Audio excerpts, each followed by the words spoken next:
When it comes to winning back an ex-lover, one of the most persistent pieces of advice perpetuated by love gurus today is that of A, no contact, and B, being of perceived high value in the eyes of your ex.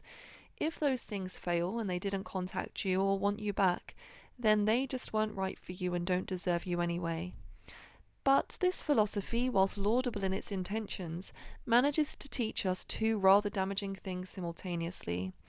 Firstly, that the breakup had everything to do with us and very little to do with other legitimate reasons people end relationships, including environment, finances, the fact maybe you wanted a puppy and he was allergic to dogs, maybe you were forced to move to Australia to care for a dying family member, and your lover was firmly rooted in Spain for work.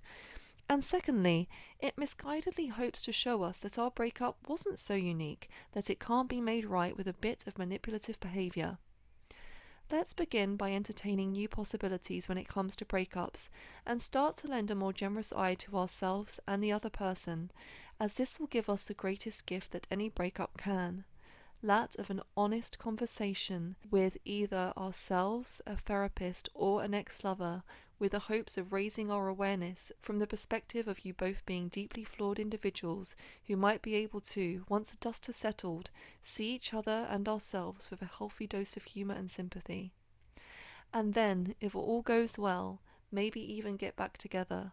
but not from the grounds of being somebody that is high value,